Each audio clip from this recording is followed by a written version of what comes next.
যতদিন পর্যন্ত নির্বাচন না হবে দল আমাদেরকে প্রশাসক হিসেবে সিটি কর্পোরেশনের জনগণের সেবা দেওয়ার জন্য আমাদেরকে ওখানে পাঠিয়েছে।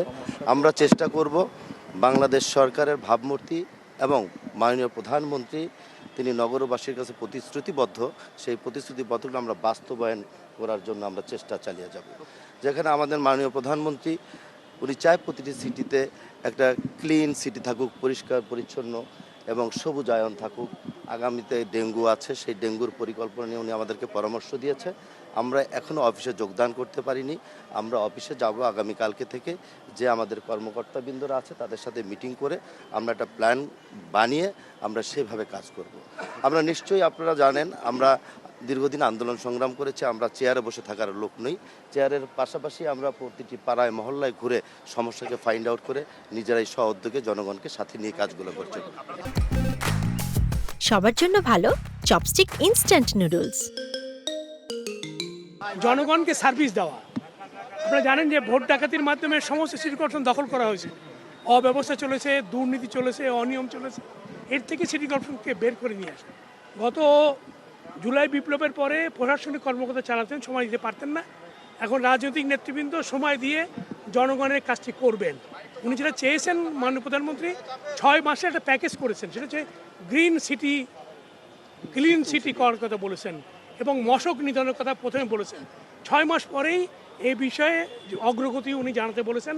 এরপরে পরবর্তী স্টেপিংটা কী হবে সেটা আমাদের কাজের অগ্রগতির পরেই উনি নির্ধারণ করে দেবেন। ইনশাল্লাহ আমরা সেভাবেই ওনার যে পরামর্শ অনুযায়ী আমরা কাজ করব এবং আমরা একটি শহরের মানুষকে স্বস্তি দিতে চাই, সার্ভিস দিতে চাই এবং জনগণের মুখোমুখি থেকেই জনগণের কাজটি আমরা করতে চাই। যে প্রধানমন্ত্রী ওনার সাথে আমরা সাক্ষাৎ করেছি, উনি আমাদেরকে আশ্বস্ত করেছেন উনি আমাদেরকে সার্বিকভাবে সহযোগিতা করবেন। এই সিটি কর্পোরেশনে আমরা আগামী 6 মাসের মধ্যে যে যে প্রকল্পগুলো নিব এবং সেটা যেন যথাযথভাবে বাস্তবায়ন করতে পারি।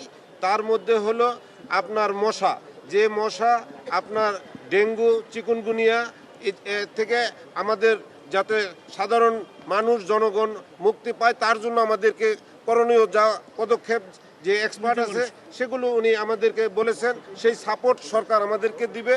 এবং বিশেষ করে আমার গাজীপুরে যে আপনার বজ্র ব্যবস্থাপনা, যে আপনার ইন্ডাস্ট্রিয়াল এলাকা, এখানে রোড ঘাটে প্রচুর আপনার ময়লা আবর্জনা আছে এবং ইন্টারনেটের যে কেবল তার আপনার বিভিন্নভাবে ছড়ানো ছিটানো আছে, এগুলোকে একটা নিয়ন্ত্রণে এনে এবং ক্লিন সিটি করে আগামী বর্ষার মধ্যে এটাকে গ্রিন সিটি করতে হবে।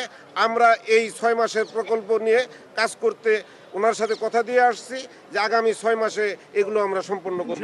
প্রধানমন্ত্রী জনাব তারেক রহমান আমাদেরকে প্রথমে বলেছেন যে আমরা 7 দিনের মধ্যে একটা প্ল্যান তৈরি করার জন্য, যে আমরা দ্রুত নাগরিকদের যে প্রায়োরিটি ভিত্তিতে যে সকল সমস্যাগুলি আছে সেই সমস্যাগুলি নির্ধারণ করে একটা প্ল্যান 7 দিনের মধ্যে তৈরি করা এবং আগামী 6 মাসের মধ্যে সেই প্ল্যানটা বাস্তবায়ন করার জন্য আমাদেরকে নির্দেশ প্রদান করা হয়েছে।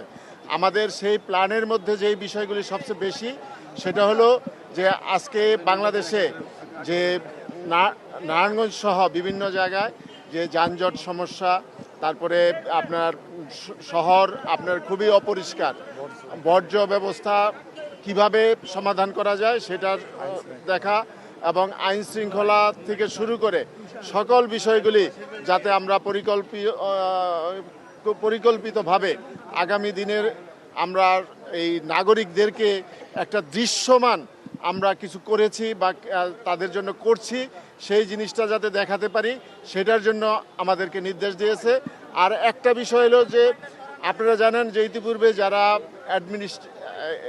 এখানে প্রশাসক হিসাবে ছিলেন তারা হচ্ছে সরকারি বিভিন্ন পদের কর্মকর্তা, কিন্তু আমরা যারা এখানে আছি আমরা হচ্ছি রাজপথে চলা প্রতিটি মানুষের সাথে প্রতিটা রোডঘাট, যেই সিটি কর্পোরেশন আছে প্রত্যেকটা রোডঘাট আমাদের চিনা, কোথায় কি সমস্যা আছে, জনগণের কি সমস্যা, সেই সমস্যাগুলি এই সরকারি কর্মকর্তাদের থেকে আমরা বেশি ভাবে এটা মূল্যায়ন করতে পারবো, নির্ধারণ করতে পারবো, সেই অনুযায়ী কাজ করতে পারবো। যার কারণে আগামী দ্রুত নির্বাচন হবে, সেই নির্বাচনের পূর্ব পর্যন্ত আমরা যাতে রুটিন ওয়ার্ক কাজগুলি দ্রুতভাবে জনগণের দরগড়ায় পৌঁছে দিতে পারি, সেটার জন্যই কিন্তু আমাদেরকে দায়িত্ব দেওয়া হয়। আপনারা জানেন সিলেট সিটি কর্পোরেশন একটা প্রবাসী অধ্যুষিত নগরী।